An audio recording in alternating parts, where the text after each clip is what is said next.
अस्सलाम वालेकुम, कैसे हैं आप लोग? खैरियत से हैं? अच्छा, आज ना मैं आपको एक ऐसा केस सुनाने जा रहा हूँ जो कि रिसेंटली मेरे साथ पेश आया। और उस केस कानूनी नौयत का था, जिसकी वजह से मतलब मुझे पिछले कोई 3-4 महीने जो हैं इस केस को भुगतते हुए गुज़रे हैं। ठीक है, तो उस केस को आप थोड़ा सा अंडरस्टैंड करना। इसको मैं साथ में रिकॉर्ड भी कर रहा हूँ ताकि मैं फैमिलीज़ को भी शेयर कर सकूँ, उनको भी पता चल सके कि आया कि कहाँ पर क्या क्या चीज़ें होती हैं, कैसे कैसे होती हैं। ठीक है, और हमें क्या क्या करना चाहिए ऐसे में। ठीक है, तो सबसे पहली बात तो वैसे शॉर्टली मुझे ये बताएं कि जब आप लोग यहाँ पर आते हैं तो आप लोगों का राब्ता दुनिया से मुनक़ता हो जाता है। आपके पेरेंट्स को आपकी मालूमात मिलती रहती है, आपके भाइयों को मालूमात मिलती रहती है। और पहले कुछ दिन, ये नहीं कि सारी ज़िंदगी के लिए या उसमें, लेकिन पहला कुछ टाइम जिस टाइम में एक एक्सट्रीम लेवल पे बंदे की चीज़ें चल रही होती हैं, तो ऐसे में हम आपकी फैमिली के अलावा किसी और को कोई मालूमात नहीं देते। तो क्या हम मालूमात ना देते हैं तो ये ठीक करते हैं या गलत करते हैं? ठीक करते हैं। मतलब कि एक बंदा बाहर से आ जाए, बोले जी ये मेरा कज़न लगता है, मुझे बताएं कब से दाखिल है, क्यों दाखिल है। तो अगर हम उनको कोई मालूमात दे देते हैं तो पॉसिबिलिटी है कि वो बंदा ड्रग डीलर हो सकता है वो ड्रग देता हो, या हो सकता है कि वो दोस्त हो। लेकिन दोस्त भी तो ऐसा नहीं होता कि हम बोलें कि हम ठीक या गलत की बात नहीं करते। हम ये नहीं कह सकते कि क्या वो भी तो ड्रग में इन्वॉल्व हो सकता है बेचारा, वो भी तो मजबूर है ना। तो उस टाइम पे तो सारे लोग मजबूर होते हैं। अब हुआ यूँ कि हमारे पास एक पेशेंट आया सितंबर 4 सितंबर को 2023 को। उन्होंने कहा कि भाई मैं आइस लेता हूँ और मैं अपना ट्रीटमेंट करवाना चाहता हूँ। मैंने कहा बिल्कुल ठीक है, आप हमारा ये जो फॉर्म है इसको पढ़ लें। और आपको एडमिट कौन करवाएगा? उन्होंने कहा कि मेरी मदर करवाएंगी।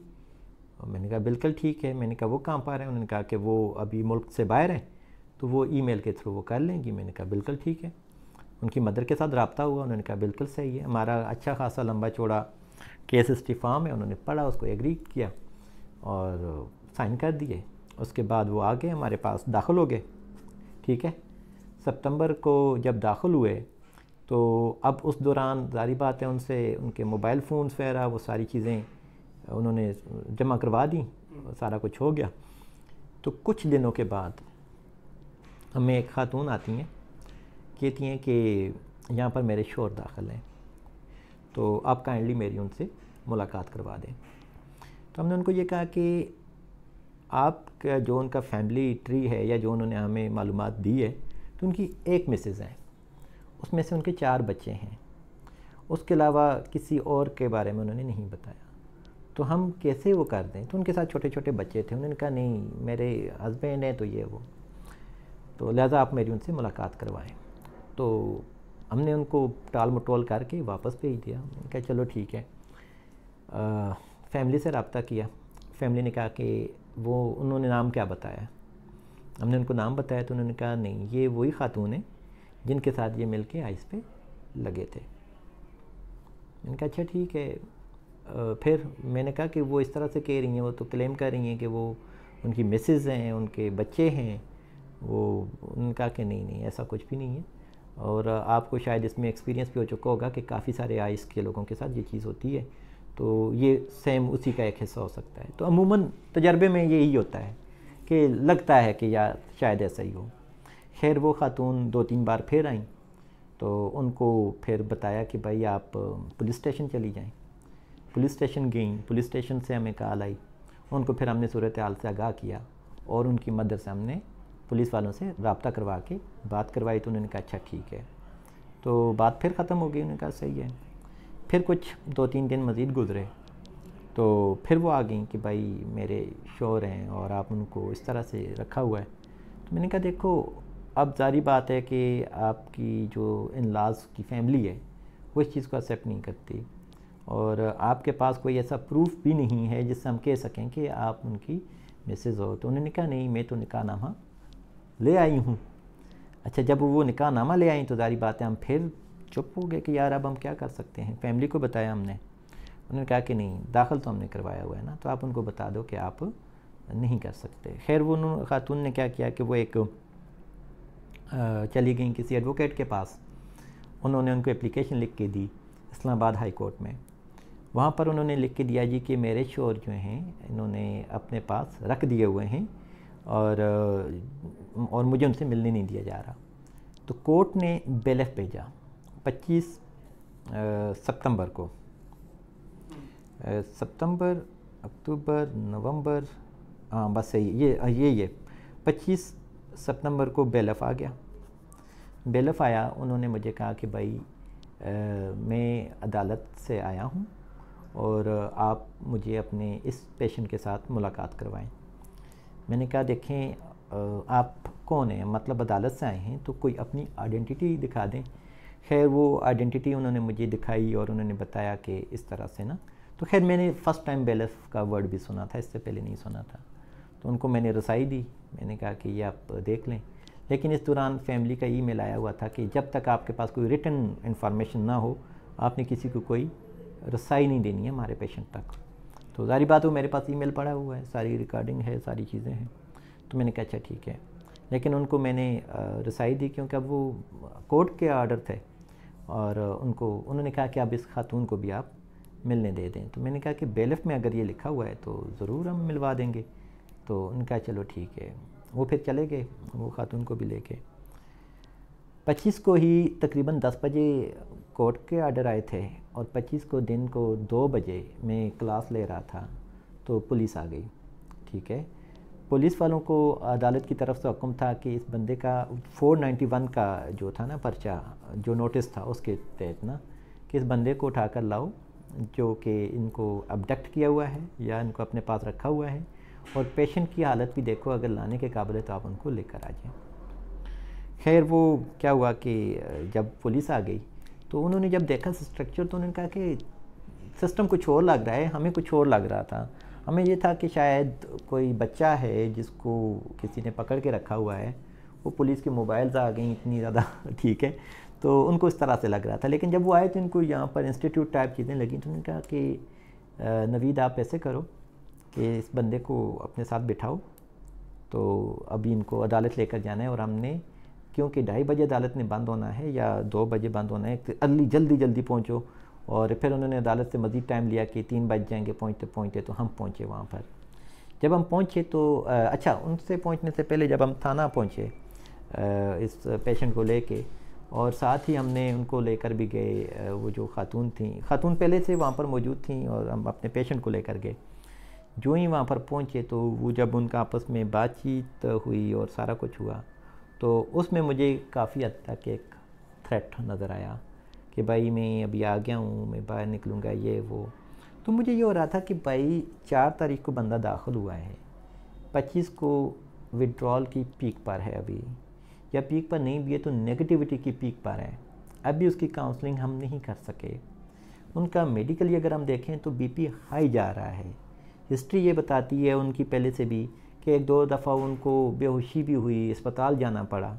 तो ऐसे में इतना ज़्यादा स्ट्रेस उनको ना ही दें तो ज़्यादा बेहतर है, जैसे चल रहा है चलने दें। तो फैमिली ने उन खातून को सपोर्ट करने की कोशिश भी की कि यार जब तक कि हमारा बेटा दाखिल है आप वो कर लो। उनका नहीं, अदालत खैर चले गए हम अदालत ने मुझसे पूछा कि क्या मामला आते हैं, तो ये सारी स्टोरी मैंने उनको सुना दी। उन्होंने कहा अच्छा ठीक है। फिर उन्होंने हमारे क्लाइंट से पूछा तो उन्होंने कहा जी कि ये जो बंदा है ये ठीक कहता है कि मैं यहाँ पर नशे के मर्ज़ के लिए आया हूँ, इलाज के लिए आया हूँ। दूसरा ये कि ये खातून मेरी मिसेज़ हैं, ये बात सच है, लेकिन मेरी फैमिली इस बात को एग्री नहीं करती, और जिसकी वजह से, और बल्कि वो इल्ज़ाम लगाती है कि इस खातून ने मेरे ऊपर नशे का वो किया है तो और मुझे लगाया है। लेकिन ये बात भी हकीकत है कि ये पहले ड्रग लेती थी। अब जब वो इन्होंने ये बात की तो एक तरह से चीज़ें क्लियर हो जाती हैं, लेकिन वो एक उनका अपना ज़ाती फैला में उसके ऊपर नहीं है। लेकिन एक और चीज़ है कि ये जो शख्स हैं ये हमें उल्टी सीधी दवाइयाँ देते हैं जो कि WHO ने बैन कर रखी हैं। और उनका अच्छा ठीक है, अदालत ने आर्डर किया कि भाई आपने ऐसे करना है कि रोज़ाना 1 घंटा इनकी मुलाकात करवानी है उनके साथ, और दूसरा ये कि फिर पुलिस को हुक्म दिया कि इसको आपने इनका जाकर मेडिकल करवाना है, और 3 अक्टूबर को आपने अदालत में आकर मेडिकल रिपोर्ट जमा करवानी है। तो सारी बात है वो फिर चीज़ें काफ़ी लेट हो जाती हैं। तो इस दौरान काफ़ी सारी डिस्टर्बेंस क्रिएट हो चुकी थी। खैर हम वापस आए, अपने क्लाइंट को यहाँ पर पहुँचाया, उनके कमरे में पहुँचाया। फिर उसके बाद नेक्स्ट डे अदालत ने जो टाइम दिया हुआ था 10 से 11 बजे तक का, उस टाइम पे वो खातून आ गई, उनके साथ मुलाकात हुई। तो उस मुलाकात में ज़ाहिर बात है उनकी काफ़ी सारी डिस्कशंस होती गई, और जिसमें वो फैमिली की बातें और सारा कुछ, तो वो ऑलरेडी आपने देखा ही होगा कि बहुत सारी परेशानियाँ हो रही होती हैं फैमिली के अंदर, तो वो सारी डिस्कस होती गई। जिसके बाद शाम के वक्त वो पेशेंट बहुत ज़्यादा हाइपर हो गया, हद से ज़्यादा हाइपर हो गया। इवन कि मैं इधर बाहर बैठा हुआ था, उन्होंने अटैक भी किया, ठीक है, हाँ अटैक किया। फिर उसके बाद यहाँ पर हम बैठे हुए थे, आप ही के एक कज़न बैठे हुए थे, ठीक है, उस टाइम पे तो मतलब वो सीधा आ गया एकदम से, फिर लड़कों ने पकड़ के बिठाया, सारा कुछ वो किया। तो वो काफ़ी सारी चीज़ें ना वो हो गई, गड़बड़ हो गई। तो सारी बात है वो कैमरे की रिकॉर्डिंग भी हो रही होती है, सारी चीज़ें होती हैं। तो वो मैंने फिर फैमिली को इन्फॉर्म किया कि भाई ये प्रॉब्लम हो रही है, अब अदालत का आर्डर है कि भाई आपने मुलाकात करवानी है, और ग्राउंड रियलिटीज़ देखूँ तो ये चीज़ मैं फ़ेस कर रहा हूँ, तो अब मैं क्या करूँ। ये 26 तारीख की बात है। फैमिली ने कहा कि आप इनको डिस्चार्ज कर दो। मैंने कहा अच्छा ठीक है। अब मैंने कहा कि किसी के हवाले तो मुझे करना चाहिए ना। उन्होंने कहा ठीक है, कल हमारी एक हैं सिस्टर हैं, वो आएंगी और इनको आकर ले जाएंगी, बाकी सारी फैमिली आउट ऑफ कंट्री है, ठीक है। अब क्या होता है कि नेक्स्ट डे यानी कि 27 को वो फिर खातून आती हैं, फिर मिलती हैं। तब तक पेशेंट को हमने नहीं बताया हुआ था कि आपकी हमने कोई डिस्चार्ज प्लान कर रखा है। तो रात को तकरीबन 10 बजे से लेकर 2 बजे तक, जो 26 और 27 की दरमियानी जो रात है, ये जो 4 घंटे हैं उन्होंने अपनी फैमिली के साथ फ़ोन पे बात की, व्हाट्सएप पे कॉल की और सारा कुछ। तो उसमें उन्होंने आपस में जो घर की बातें शातें होती हैं करते रहे, लेकिन फैमिली ने यही डिसाइड किया कि आप इसको डिस्चार्ज कर दो। अब लाइलमी समझें, कोताही समझें या जो भी समझें, मैंने उनको ये कहा कि आप मुझे ईमेल कर दें कि आप हमारे बेटे को डिस्चार्ज कर दें, तो मैं कर देता हूँ। उन्होंने ईमेल कर दिया, मैंने डिस्चार्ज कर दिया। उसके बाद वो चले गए। उसके बाद उस खातून की यानी कि 27 सितंबर के बाद उस खातून का मुझे कोई रब्ता नहीं हुआ। अच्छा, फिर वो पूरा अक्टूबर का महीना पूरा गुज़रा, ठीक है। नवंबर को 11 नवंबर को मुझे थाने से कॉल आई, SHO साहब की, एडिशनल SHO साहब की। नहीं, हम थाने का नाम नहीं लेते, हम किसी का नाम नहीं लेते। अच्छा, उसमें ये क्योंकि रिकॉर्डिंग हो रही है ना, इसलिए मैं ना किसी बंदे का नाम लेता हूँ ना कुछ, ठीक है। अच्छा, ऐसा हुआ कि उन्होंने मुझे कॉल की कि नवीद आपके पास एक बंदा दाखिल है फ़लाँ नाम से। मैंने कहा बिल्कुल दाखिल था। उन्होंने कहा दाखिल था मतलब क्या अब वो नहीं है? मैंने कहा अब तो वो नहीं है। कहते हैं क्यों? मैंने कहा वो तो उनकी फैमिली उनको डिस्चार्ज करके ले गई है। उन्होंने कहा नहीं, हमारे रिकॉर्ड के मुताबिक तो वो आपके पास होना चाहिए, क्योंकि अदालत के आर्डर हैं कि वो बंदा आपके पास ही होना चाहिए। मैंने कहा अब? उन्होंने कहा कि उसके तो मेडिकल करवाने थे, और हमने उसका पहले मेडिकल की रिक्वेस्ट की थी DC साहब के थ्रू होके, तो वो तो नहीं हो सकी, कुछ बिज़ी होते हैं शेड्यूल वगैरह। तो फिर हमने दोबारा वो किया, तो ये आज 3rd टाइम था जब हमें टाइम मिला है, तो लिहाजा पिम्स हॉस्पिटल में आपने उनको लेकर आना था। मैंने कहा अच्छा, ये तो बड़ा मसला हो गया जी, वो तो अब चला गया। उन्होंने कहा आप अपना रिकॉर्ड लेके हाई कोर्ट आ जाओ। मैं इस्लामाबाद कोर्ट में पहुंच गया वो सारा रिकॉर्ड लेके। जब अदालत के सामने हाज़िर हुआ तो वो बरहम भी हो गई कि भाई आपने हमें बताया नहीं है, और आप तो ऑलरेडी फिर तो आपने उस खातून के साथ ज़्यादती की है। उन्होंने कहा वो बंदा किधर है? मैंने कहा वो बंदा तो आउट ऑफ कंट्री है। इस बात पे वो और हो गई कि जी आपका क्लाइंट आउट ऑफ कंट्री क्यों है? वो तो हमारे खाते में आपके पास है, और आप कह रहे हो कि वो आउट ऑफ कंट्री चला गया हुआ है। मैंने कहा वो इसलिए चला गया हुआ है कि वो तो यहाँ से डिस्चार्ज हो गया है, और हमारे प्रोटोकॉल हैं कि जो बंदा दाखिल करवाएगा वही जब डिस्चार्ज करवाएगा तो हम कर देंगे। अब क्योंकि अदालत में इससे पहले कभी गया हुआ नहीं था, ना कभी थाने में गया हुआ था, ना कुछ और क्या हुआ था, तो ये बड़ी एक परेशानी बन गई मेरे लिए। खैर वहाँ पर कोर्ट ने आर्डर किया कि भाई इसके साथ ना लॉ के मुताबिक डील करें और इसको अरेस्ट करें और FIR काटें। खैर मैं वहाँ पर अरेस्ट हो गया मेरे, उन्होंने वो कर लिया, मतलब कि 491 जो उस खातून की तरफ से था कि उनको डिटेन हमने किया हुआ है, वो पहली दरख्वास्त थी, वो नोटिस था जिसके ऊपर कार्रवाई हो रही थी। उसके बाद वहाँ पर जब मेरे मोबाइल फ़ोन ऑफ हो गए, वो सारी चीज़ें ऑफ हो गई, रिकॉर्ड हो गए, तो फिर वहाँ पर मुझे एक जो दफ़ा लगा वो था 365 किडनैपिंग, ठीक है, नॉन कंपाउंडेबल ऑफेंस, यानी कि इसके ऊपर कोई कंप्रोमाइज़ नहीं होता, कोई इस तरह की चीज़ नहीं होती। तो खैर अब मुझे नहीं पता था उस टाइम इन सारे दफ़ों का, ठीक है। दूसरा दफ़ा मेरे ऊपर लगा 188 का तौहीन अदालत का। अब 2 दफ़े लग गए और अब या खुदाया मैं क्या करूं। पहले तो चलो नोटिस था, लेकिन ये दोनों चीज़ें आ गई। खैर मैं वहाँ से आ गया। मुझे पहले फिर वो पुलिस वाले बड़े अच्छे हैं, मतलब सपोर्टिव हैं, ऐसा नहीं है कि वो मुझे साथ में कह भी रहे थे कि यार बंदा पैदा करो तो जान छुड़ा दूँ बंदा बैठा हुआ है बाहर के मुल्क अब मैं किधर से पैदा करूँ। उनका बंदा लेकर आओ। बंदा लाना हमारे लिए पॉसिबल नहीं था, और कहाँ से लाएंगे, कैसे लाएंगे, ये मुश्किल है भाई। अब खैर मैं सोच रहा हूँ कि मैं क्या करूँ, कैसे करूँ, किससे रब्ता करूँ। और आपने देखा होगा कि फ़ैमिली रोज़ाना ही रब्ते कर रही होती है। हमारे पास जितने भी क्लाइंट्स होते हैं सबकी फैमिलीज़ तकरीबन रोज़ाना ही रब्ता कर रही होती है, रोज़ाना ही उनको जवाब जा रहे होते हैं, ठीक है। मोबाइल फ़ोन जब बंद हो गया तो अब फैमिलीज़ को भी हो गया कि यार ये क्या हो गया है। तो वो बाय चांस उस दिन नेटवर्क फ़ोन भी और व्हाट्सएप फ़ोन भी दोनों ही मेरे पास मौजूद थे, और रब्ते के सारे वो ख़त्म हो गए। फिर रात को जब थाना पहुँचे, क्योंकि दिन में वो पुलिस वाले अपना काम करते रहे, मैं उनके साथ ही उसमें हैंडकफ्स में उनके साथ ही था। कुछ वकीलों से भी उन्होंने राब्ते शाब्ते किए कि यार इसको कुछ, अगर आपको कुछ होता है तो आप बता दो। खैर अपने राब्ते में जितने भी वकील होते हैं उस टाइम बंदे को समझ नहीं आती मैं किससे रब्ता करूँगा, कैसे करूँगा। खैर शाम तक मेरे कोलीग भी यहाँ से चले गए। फिर इनको जब पता चला ये सारा कुछ, तो फिर यह हुआ कि मेरे भाई को बता दिया, बाकी मेरे दोस्त वगैरह भी बता दिया कि भाई ये सूरत हाल है, आप आ जाएं। तो नेक्स्ट डे जो है ना, मतलब कि 12 तारीख को मुझे 2 दिन की रिमांड पे मज़ीद रख लिया गया। अच्छा, इस दौरान एडवोकेट भी हायर हो गए, सारा कुछ हो गया कि भाई अब आगे क्या होगा, आगे का लाएमल क्या होगा। तो अब मैं तो अंदर था मेरे ठीक है, मेरे पास तो कोई ऐसी चीज़ थी नहीं कि मैं किसी तरह से क्या करूं, बातचीत करने का या वो सारा कुछ भी। यहाँ पर मज़े की बात बताता हूँ। अब हालांकि बंदा जब परेशान होता है उसको नींद आती है ना, तो उस दौरान ना वहाँ पर लड़के आए और मेरी नींद ना ख़त्म हो, ठीक है वो मतलब कि एक ही जगह पे, ये अच्छा किया उन्होंने मुझे एक कोना दे दिया कि भाई इधर तू लेट जा, तुझे तंग नहीं करते। और वो जो आवालाती थे वो मेरे दोस्त बनते गए ठीक है फ़ोन नंबर वो किसी के पास वो था नहीं है, मतलब ना कुछ रिकॉर्ड या कोई पेंशन तो होता नहीं है, लेकिन ये ज़रूर है कि वो सब ने ना वो कर लिया, किसी ने नंबर याद कर लिए क्या क्या, तो कि जी बाद में मिलेंगे, वो भूल भी जाता है बंदा, पता नहीं बेचारे कौन कौन थे, कहाँ कहाँ से आए। तो फिर वो 2 दिन हम उसको ना पैदा कर सके अपने क्लाइंट को किधर है। और लेकिन ये कि इस दौरान इन्होंने ये पता कर लिया था कि 29 सितंबर को उनकी फैसलाबाद से फ़्लाइट थी बाहर के कंट्री की, ठीक है। और उसके बाद जो है ना उनकी जो वापस एंट्री हुई है वो भी इन्होंने निकाल ली कि वापस इनकी एंट्री कब हुई है।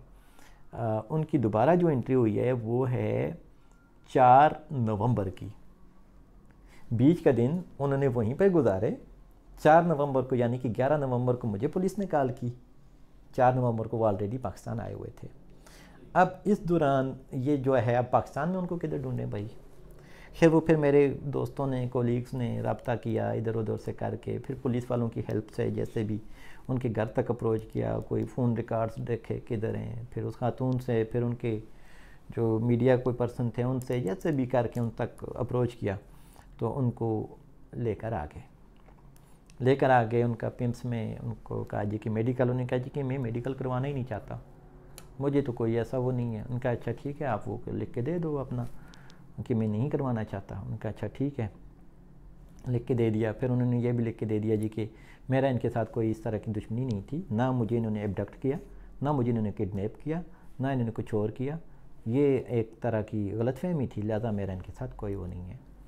फिर खैर अदालत ने फिर मैं जब अदालत में गया, मेरे 2 दिन मज़ीद रिमांड ले लिया, टोटल मतलब कि 6 दिन एक तरह के बन गए फिर जब मैं अदालत में गया उस टाइम पे उन्होंने इन दोनों को बुला लिया, मियाँ बीवी को।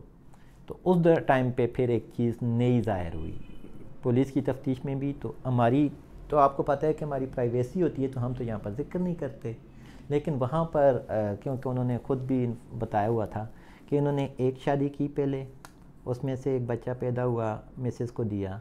दूसरी शादी की, एक दो बच्चे पैदा हुए, मिसेस को दिए, डाइवोर्स दे दी। तीसरी शादी की, उसमें से 4 बच्चे पैदा हुए, उनको भी डाइवोर्स दे दी।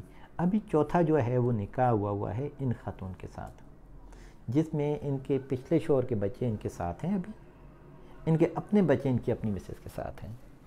और फिर ये हुआ कि यहाँ पर हमारे से जाने के बाद 29 सितंबर को ये आउट ऑफ कंट्री चले गए और वहाँ पर रहना शुरू कर दिया। अब ये जो खातून थीं, अगर इनको पता न होता तो 28 सितंबर को हमारे पास आती ना। इन्होंने तो हमसे कोई रब्ता नहीं किया, मतलब इनकी मर्ज़ी के साथ वो आउट ऑफ कंट्री चले गए। अब उधर वो अपने बहन भाइयों के साथ अपनी नई ज़िंदगी गुजारने की उस सूरत में चले गए। लेकिन वहाँ पर भी जारी बात है, चीज़ें मुख्तलिफ हो जाती हैं, बाज़ औक़ात आपकी मर्ज़ी के मुताबिक नहीं होती। वहाँ पर से भी वो फिर किसी तरीके से वापस आए तो आकर इधर गुम हो गए, और ये इनकी आपस में बातचीत नहीं हो रही थी। जब पुलिस अपना काम कर रही थी उस टाइम इन दोनों मियाँ बीवी का आपस में कोई रब्ता नहीं हो रहा था।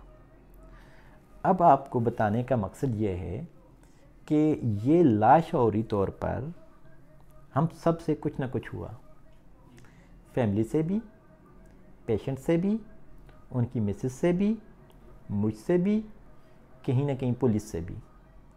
वजह ये होती है पुलिस से, या यूँ समझ लें कि या वो बेलफ साहब जो आए थे उनसे, क्योंकि वो आम अस्पताल में और रिहेबिलिटेशन सेंटर में फ़र्क होता है, मुलाकात की चीज़ें वो सारी चीज़ें तय होती हैं। फिर एक और चीज़, अदारों का आपस में अलाइन ना होना, वो भी एक गलतफहमी पैदा करता है। ऐसे में बहुत सारे क्लाइंट्स ऐसे होते हैं जिनके ज़हन में ये चलता है कि मैं बाहर निकलूँगा, इस बंदे को मैं जान से मारूँगा, और मार भी देते हैं। यानी कि उसको गुस्सा शदीद आता है, इश्तियाल उसको शदीद होता है, ठीक है। फैमिली भी अपनी तरफ से मजबूर होती है, हम भी अपनी तरफ से मजबूर होते हैं। उस टाइम मुझे एडवोकेट्स ने यह भी कहा कि भाई आप इस बंदे के ऊपर, क्योंकि अच्छा फिर एक और चीज़, फिर अदालत ने, जब ये अदालत के सामने हुए और ये सारी चीज़ें क्लियर हुई कि भाई आपने इतना किया, तो फिर अदालत मेरी तरफ से हट के उनकी तरफ मुश्तैल हो गई कि भाई आपने एक बंदा हमने कैद कर दिया कि जाओ इसको पकड़ो, और आप बाहर घूम रहे हो, ठीक है। दूसरा, आप एक शादी करते हो, दूसरी करते हो, तीसरी करते हो, चौथी करते हो, आप उनको किए जा रहे हो शादियाँ, बच्चे पैदा किए जा रहे हो, उनको छोड़े जा रहे हो। ये सारा कुछ ड्रग के इन्फ्लुएंस में हो रहा है, सही है। अब उसके बाद ये हो रहा है कि वो बेचारे को तो खुद भी समझ नहीं आ रही, और आइस का इन्फ्लुएंस, आप इस चीज़ को बेहतर जानते हो कि जिनसी इश्तियाल बहुत ज़्यादा करता है, बहुत ज़्यादा जिनसी ताकत इसमें लोगों को मिल रही होती है, जिसकी वजह से उनको लगता है कि मैं तो अब हो गया हूँ। बाज़ औक़ात लोग इसको गोलियों में डाल के दे देते हैं, पिल्स की सूरत में दे देते हैं, बोंग में तो बहुत अलहदा है ना, मुख्तलिफ और फॉर्म्स में भी ले रहे होते हैं। लोगों को नहीं पता चल रहा होता अपनी उस औलाद को दूसरों की औलाद के साथ, ये सारा कुछ। अब ये हुआ कि जब अदालत ने इनको कहा, और उन्होंने कहा जी कि मैं तो मेडिकल करवाना ही नहीं चाहता। उन्होंने कहा मेडिकल क्यों नहीं करवाना चाहते? उस टाइम आप कह रहे थे कि जी कि इन्होंने ये किया है, आपको बाकी तो कोई, आपको ट्रीटमेंट के प्रोटोकॉल के साथ कोई एतराज़ नहीं था, किसी और चीज़ के साथ एतराज़ नहीं था। आपने ये कहा कि WHO से बैंड मेडिसन होती हैं, लिहाजा जाओ अपना टेस्ट तो करवाओ। गए पिम्स में टेस्ट करवाया।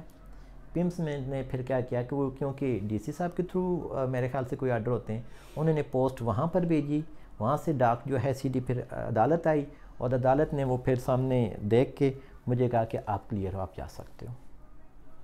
मुझे ये बताएं इस दौरान मैंने क्या सफ़र किया, मेरी फैमिली ने कितना सफ़र किया, मेरे स्टूडेंट्स ने कितना सफ़र किया, मेरे यहाँ पर पेशेंट ने कितना सफ़र किया।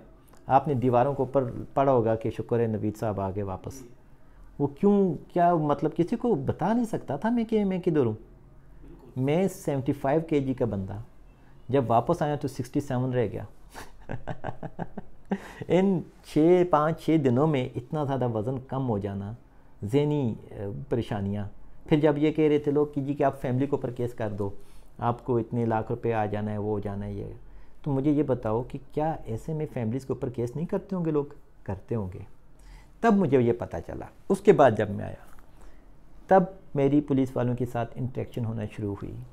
तब मुझे ये पता चलना शुरू हुआ कि हमारे पिंडी इस्लामाबाद के या पूरे पाकिस्तान के अंदर रिहेबिलिटेशन सेंटर्स को चैलेंजेस क्या हैं, कानूनी चैलेंजेस क्या आ रहे हैं, फैमिलीज़ को कानूनी चैलेंजेस क्या आ रहे हैं, एडमिनिस्ट्रेटिव सिस्टम के तहत कितने चैलेंजेस आ रहे हैं। पिछले 3 सालों में 6 ऐसे वाक़यात हैं जिनमें से बंदे मरे हैं रिहेबिलिटेशन सेंटर्स के अंदर से भागते हुए, जिनको मैं जानता हूँ या जिनका मुझे पता चला है, जिसका एविडेंस के साथ हमें पता चला है। और मैं ऐसे साइकोलॉजिस्ट को भी जानता हूँ जिनका रिहेबिलिटेशन सेंटर है और पिछले 3 सालों से वो जेल काट रहे हैं। मैं ऐसे भी एक डॉक्टर को जानता हूँ जो कि एक मतलब 7 साल की जेल काट रहे हैं। ठीक है, तो अब यहाँ पर ये होता है कि ज़रूरी नहीं होता कि पेशेंट ही बेचारा सफ़र कर रहा हो, उसकी फैमिली ही सफ़र कर रही हो, हम लोग भी सफ़र कर रहे होते हैं। अब आपने ये देखा होगा कि कितना ज़्यादा ख़र्चा कर रहा होता हूँ मैं सेफ्टी एंड सिक्योरिटी के ऊपर। हर कमरे में डबल कैमरा लगा दिया, हर जगह पे बंदा खड़ा कर दिया, हर कोने को मैंने बंद कर दिया, इसलिए कि शुरू में हर बंदे को ये प्रॉब्लम होती है। प्रोटोकॉल्स बना दिए कि फैमिलीज़ को ये बताएं कि भाई ये आपके लिए भी बेहतर है, हमारे लिए भी बेहतर है। कितने लोग अर्ली डिस्चार्ज करके लेकर गए, ओवरडोज होते हैं, परेशानी होती है उनके लिए। कितने क्लाइंट्स को लेकर जाते हैं, पिस्टल तकरीबन हर दूसरे क्लाइंट की जेब से निकलता है, ख़ासकर आइस एडिक्शन में। नौजवान होते हैं, अर्ली एज होती है, उसमें वो कर रहे होते हैं। तमाम तर चीज़ों का या आपको बताने का या वीडियो रिकॉर्ड करने का मकसद ये होता है कि इंसान हर कोई वो नहीं चल रहा होता है जैसा कि नज़र आ रहा होता है। प्रॉब्लम्स आते हैं, चीज़ें होती हैं, ठीक है। फिर उसके बाद ये होता है कि आप उसको मैनेज कैसे करोगे, कैसे कर सकते हो। और फिर एक और चीज़ कि मैं किसी चीज़ का झूठ नहीं बोलता होता, मैं तो सीधी सीधी बात करता हूँ कि भाई ये चीज़ है, ऐसे ऐसे मैं कर रहा हूँ, ठीक है। अच्छा, फिर उसके बाद ये होता है कि लोग कहते हैं कि जी कि भाई रिहेबिलिटेशन सेंटर के बंदा गया, उन्होंने इंजेक्शन लगाया और बंदा मार दिया। ज़िंदगी मौत तो अल्लाह पाक के हाथ में होती है, लेकिन सेफ्टी सिक्योरिटी हर एक के पास होनी चाहिए। फिर लोग कहते हैं जी कि रिहेबिलिटेशन सेंटर का मॉडल कैसा होना चाहिए, ये कैसा होना चाहिए। मेरे वकील हैं, ऑलरेडी हमने हायर किए हुए हैं, मुझे तो इतना मौका भी नहीं मिला कि मैं उनको बता सकूं। ठीक है उस टाइम तो बंदा नहीं कर सकता, वो तो बाद की चीज़ें जब क्लियर हुई उन्होंने कहा यार ये वो ठीक है। लेकिन ऑन स्पॉट हर बंदे के साथ, ना सही तो दूसरे तीसरे बंदे के साथ फीमेल्स वाले मामलात हैं कि नहीं है, एक्स्ट्रा मैरिटल अफेयर्स हैं कि नहीं है, फिर उनके साथ मज़ीद उनके बच्चों के मसाइल हैं कि नहीं है, फिर अपनी इनकम के मसाइल हैं कि नहीं है। एक टेस्ट आपने भी दिया होगा, ASI टेस्ट जिसको हम बोलते हैं, जिसमें आपकी इनकम कितनी थी, ख़र्चा कितना किया, अल्कोहल पे कितना किया, आइस पे कितना किया, चर्च पे कितना किया, सिगरेट्स पे कितना किया, कमाया कितना अरसा आपने नौकरी की। हर दूसरा बंदा आ रहा है, पता चल रहा है कि वो 2 महीने जेल काट के आया है, कोई 18 महीने काट के आया है, कोई 3 साल काट के आया है। हवालात तो तकरीबन काट कर आ ही रहे होते हैं। ये क्या चीज़ें हैं? एक्चुअली हम सारे रिहेबिलिटेशन का मतलब ही यही होता है कि ज़िंदगी के तमाम तर चीज़ों में रिहेबिलिटेट हुआ जाए। अब उस फैमिली के ऊपर मुझे ये बताएं, जिस फैमिली ने मेरे पास बंदा भेजा, अपना बेटा भेजा कि भाई जाओ इसका इलाज करो, उनका क्या कसूर है? जब वो खातून जिनके साथ शादी के वादे हुए थे, निकाह किया हुआ था, छुप कर वो सडन बंदा गुम हो गया। अब सोचो ना, मैं कहूँ कि मैंने ये सफ़र किया कि मैं जाऊँ बोलूँ कि जी मैं उनके ऊपर केस करता हूँ, ये करता हूँ, वो करता हूँ, ज़्यादती है ना ये। फिर उनके साथ भी वो अपने 4 बच्चों को लेके बेचारी पीछे पीछे घूम रही है कि भाई ये हो गया। और वो खुद बेचारा एक अच्छी वेल सेटल फैमिली का लड़का बेचारा रोड पे घूम रहा है, क्योंकि फैमिली से भी डिस्कनेक्ट हो गया। अब कहाँ कहाँ जाएंगे, क्या क्या करेंगे? इसलिए हम सब ने सपोर्ट करनी होती है। अब आप सब लोगों को ये लगता हो कि शायद नवीद जो है ना बड़ा वो कर रहा होता है, ये होता है, वो होता है, ऐसा कुछ नहीं होता। ये एक केस है जो मैं बता रहा हूँ, बहुत सारे केसेस ऐसे हैं जिनको मैं बता भी नहीं सकता, ठीक है, ये तो पब्लिक हो गया ना, अदालत में चला गया और वो सारी चीज़ें हो गई। आपने सुना होगा कुछ अर्सा पहले एक इधर ही लोकल रिहेबिलिटेशन सेंटर से बंदा गिरा, उसकी डेथ हो गई आपके सामने, ठीक है। तो अब आप ये देखो कि क्या हम गलत करते हैं? ऐसा ही है कि भाई सेफ्टी रखना, सिक्योरिटी रखना और उस बंदे के साथ रब्ता रखना, जब यहाँ से चला जाए तो उसके साथ रब्ता रखना। बहुत सारे ऐसे हैं जो ऐसा होता है घर जाते हैं जाकर मेरी बुरी बातें करते हैं, ठीक है। बहुत सारे ऐसे हैं जो अच्छी बातें करते हैं, बहुत सारे ऐसे हैं जो कि वापस मेरे पास आते हैं, बहुत सारे ऐसे हैं जो मेरे इतने काम करते हैं, ठीक है। मैं एक स्टेटस लगाता हूँ, नवीर भाई बेफिक्र हो, क्योंकि हर किस्म की सोसाइटी से लोग आए हुए होते हैं। कोई किस प्रोफेशन के साथ है, कोई किस प्रोफेशन के साथ है। रिलैक्स होना एक अलहदा चीज़ है, अपने करैक्टर को बावकार बनाना एक अलहदा चीज़ है, अपने उन चीज़ों को लेकर चलना एक अलहदा चीज़ है। यकीन करो, ये बंदा जिसकी वजह से ये सारा कुछ हुआ, अदालत में खड़े होके मुझे यूँ मिला, कहता सर मेरा ये करने का मतलब ये नहीं था, जब आपको मेहनत कड़ियों में देखा। मैंने कहा यार खैर है, कोई बात नहीं है, ठीक है। कहते हैं बस ये हो गया, लेकिन मैं क्या करूं, ऐसा ही है ना। तो ये जो चीज़ें होती हैं, अब अगर खुदा ना खास्ता वो बंदा बाहर ही होता, जिद कर बैठा कि मैं नहीं आता, या ना ही आया वो होता, मेरा क्या बनता? मैं तो 7 साल के लिए अंदर चला जाता, या उधर से जुडिशल हो के चला जाता। जुडिशल हो जाता, मेरे पास इतना टाइम नहीं था कि मैं 1-2 महीने जेल काटूं, उधर जाऊं और मैं अपनी चीज़ों को करूं। मेरे तो दिन भर की इतनी ज़्यादा दिन की एक्टिविटीज़ होती हैं, सारा दिन कुछ ना कुछ होता रहता है, सुबह से लेकर शाम तक सारा टाइम कुछ ना कुछ होता रहता है। और इसलिए अब पुलिस वालों के पास भी जाते हैं तो बड़ा उनसे बात करते हैं कि सर ये चीज़ है, वो भी कहते हैं हाँ यार समझ तो रहे हैं हम। अदालत में जाते हैं, ठीक है, वहाँ पर बताते हैं कि भाई ये चीज़ ऐसे, वो कहते हैं अच्छा ठीक है सही है। अब उसके बाद और भी बहुत सारी चीज़ें ऐसी हो गई हैं। इससे पहले अदालत में मैं बच्चों की जिनसी केसेस के हवाले से जाता रहा हूँ, जिनसी तशद्दुद के हवाले से, लेकिन कभी खुद उस जगह पे खड़े होकर वो चीज़, वो मजबूरी कभी फील नहीं की थी कि यार वो बंदा क्या सोचता है, क्या होता है, उसके साथ क्या होता है। और जहन में सोचो ना आगे जी कि अच्छा अभी ये होगा, अभी ये स्टेप होगा, अभी ये स्टेप होगा, अभी ये स्टेप होगा, आप आगे चले जाते हो। ये तो अल्लाह का करम हुआ कि मैं इसमें से क्लियर हो गया, FIRs डिज़ॉल्व हो गई, वो केस जो है डिज़ॉल्व हो गया। तो इन अदालत में भी अच्छा वो भी नहीं हुई, क्योंकि उसमें नोटिस तो ज़ाहिर बात है वो थाने वालों को भेजा हुआ था, ठीक है आप वो करो, उसमें तो हम अलाइंड ही नहीं थे, ठीक है। जब अलाइंड नहीं थे तो मैं एक उसमें खामखा उसमें आ गया था, अदरवाइज़ वो तो अल्लाह का करम हो गया। नहीं तो FIR कट जाए बंदे के नाम पे और उसको 100 रुपया भी चालान हो जाए, वो तो गया ना बेचारा, ठीक है। वो सरकारी नौकरी नहीं करेगा, मेरी नौकरी चली जानी थी, मेरी और बहुत सारी चीज़ें चली जानी थी। तो अब इसमें देखो कि हम सबको मिलकर इन चीज़ों के ऊपर काम करना होता है।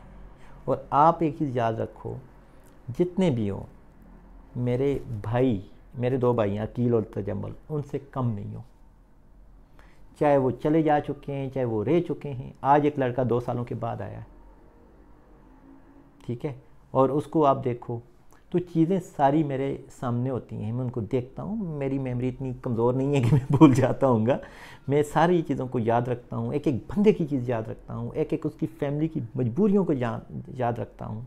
इसलिए जहाँ से भी वापस हो, जहाँ तक पहुँचे हो वहीं से वापस आ जाओ तो बेहतर है। और जो चीज़ें, जो मशवरे आपको दिए जाते हैं उनको अंडरस्टैंड करो, अपने घर वालों को देखो, अपने आप को देखो, अदरवाइज़ ऐसे मसाइल में बंदा फंस जाता है। कितनी लड़कियों के साथ निकाह के वादे हुए हैं, निकाह किए हुए हैं छुप के, फैमिलीज़ को नहीं पता, दोनों फैमिलीज़ को नहीं पता, ठीक है। और फिर उसके बाद ये भी है कि बाज़ औक़ात पार्टीज़ वगैरह में जाते हैं, वो सारी चीज़ें नहीं, सुसाइड्स हो रही हैं बहुत ज़्यादा, ठीक है। तो अब आपको समझ तो आ गई होगी मैंने क्या कहना चाह रहा हूँ। ऐसा ही है कि ये सिर्फ आपके लिए प्रॉब्लम नहीं है, आपकी फैमिली के लिए नहीं है, हम सब का प्रॉब्लम है। हम सब इसको अच्छे तरीके से मैनेज करें, अच्छे तरीके से लेकर चलें तो एक हो सकता है। अदरवाइज़ अब एक और चीज़ भी है कि अब अदालत का भी तो इसमें कुछ भी नहीं है ना। अदालत ने देखा कि एक खातून आई है, उसने बताया ये मेरे बच्चे हैं, मेरे शोहर को पकड़ा हुआ है, लिहाजा मुझे कवर करके दो, वो तो सब बराबर होते हैं। उन्होंने एक आम शहरी को निकालने की कोशिश की, ठीक है, जब बताया गया वो शहरी आया, उसने कहा हाँ ठीक है, लेकिन एजुकेट हमने सभी को करना है ना। इन सारे हम इससे नो टू ड्रग्स के तो चीज़ें नहीं वो कर सकते। ड्रग्स यूज़ क्यों करें? चलो अगर हम लग भी गए, अल्लाह ना करे, हम किसी तरह से इसमें इन्वॉल्व हो गए, तो वापस भी तो आ सकते हैं ना। क्या यहाँ पर बैठे हुए गुजारा नहीं हो रहा होता? यहाँ पर कोई भी बंदा आता है, हर 15-20 दिनों के बाद बंदे का लगता है कि इसको तो कुछ हुआ ही नहीं है। ऐसे ही फील होता है ना, यार बंदा तो नॉर्मल है, बंदा तो ओके है, हम इसको अब क्या करें, ठीक है। उसको सारी उम्र ही सपोर्ट की ज़रूरत रहती है। बहुत शदीद किस्म के गुस्से में ना जाए, बहुत शदीद किस्म के डिप्रेशन में ना जाए, एक नॉर्मल लाइफ गुजारे। थोड़ी बहुत ऊंच नीच हो जाती है, जिग हो जाता है, उसको मैनेज कर ले, अंडरस्टैंड कर ले, ठीक है, और फिर उसको अपने साथ लेके चले, अपनी फैमिली को साथ में लेके चले। बात याद रखिएगा, वालिदैन से ज़्यादा हमारा मुखलिस कोई नहीं होता, बहन भाइयों के अलावा हमारा मुखलिस कोई नहीं होता। दोस्त जिसका हम कहें जी उसने हमें ड्रग पे लगा दिया ये वो, ऐसा नहीं है कि हम कहें कि वो हमारा बहुत बड़ा दुश्मन था। एक्चुअली उसको खुद को भी मदद की ज़रूरत थी। आप सिगरेट पीते हो, बाहर जाएं, खड़े हो जाएं, बंदा सिगरेट पी रहा हो, उसको बोलो सिगरेट दो, वो फौरी तौर पर देगा, उसी टाइम देगा। ये नेचर है कुछ। अगले चौक पे जाकर खड़े हो जाएं, उस बंदे को बोलें यार मुझे 10 रुपये दे दो, नहीं देगा। एक सिगरेट आपको 25-30 रुपये का पड़ता है, वो आपको उसी टाइम निकाल के दे देगा और ख़ुद लगा के भी देगा ये ले लो, लेकिन 10 रुपये नहीं देगा। ये बाय नेचर है कुछ, इसमें हम सारे मजबूर हैं। सब इसके ऊपर सोचो, फिक्र करो और सब एक दूसरे का सपोर्ट करो। आज अल्लाह का शुक्र है कि मेरे लिए कि एक सुरखरू हो गया, एक टेंशन जहन में बनी हुई थी कि भाई जो है ना ये खैर 491 तो उसी टाइम डिज़ॉल्व हो गया, 365 उस टाइम हो गया, 188 रहता था और ये आज अल्लाह के फजल से ख़त्म हो गया। और ये सारी चीज़ें इसके ऊपर भी मेरी काफ़ी सारी तारीखें लगी, जाते थे नोटिस फॉर द चालान आ जाता था, अच्छा जी फिर अभी आना, तो वो खैर इन 3 महीनों में ये भी हो गया, ठीक है। तो ये सारी चीज़ें होती हैं, तो इसलिए कभी भी इस चीज़ को लाइट नहीं लेना, ठीक है। और वो क्या कहते हैं 30-65-12 के पता नहीं कौन सा एक पिस्टल रखने के वो तक, हाँ, और ठीक है, वो इतने लोगों के ऊपर केस बना हुआ होता है। मैं जब अपने क्लाइंट्स की अभी उसके बाद तो मैं और चीज़ें देख रहा होता हूँ ना, एक नज़र आपकी ये जो कुछ हुआ है मेरे लिए बहुत अहम हुआ है। ये दचका लगना बहुत ज़्यादा कारामद हुआ है। गो के स्ट्रेस से गुजरा हूँ, परेशानी से गुजरा हूँ, ठीक है, लेकिन उसके बाद एक नज़रिया बदल गया कि भाई ये चीज़ें भी होती हैं और इनके ऊपर भी काम करना है हमने। लोग हमारे पास जो आ रहे होते हैं, फैमिली को असर्टिवली कह देते हैं कि भाई ये चीज़ ऐसे हमने ऐसे करनी, अच्छा ठीक है, ओके, सही है। तो अब इसको बंद करें। अल्लाह हाफिज़।